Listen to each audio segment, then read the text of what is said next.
इसको सेव कर लीजिएगा।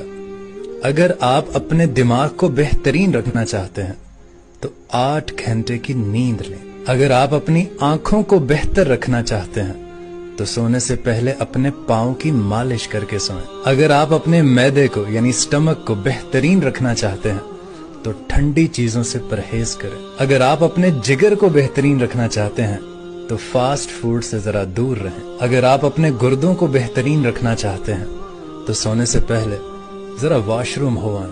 अगर आप अपेंडिक्स से बचना चाहते हैं तो लीमू का रस पिया करें। अगर आप अपने गले का ख्याल रखना चाहते हैं तो काली मिर्च खाया करें। अगर आप अपनी नाक का ख्याल रखना चाहते हैं तो पुदीने का इस्तेमाल ज्यादा करें। अगर आप अपने दिल का ख्याल रखना चाहते हैं तो जरूरत से ज्यादा नमक कभी मत खाइएगा। और अगर आप दूसरों का ख्याल रखना चाहते हैं तो इस वीडियो को आप शेयर कर सकते हैं।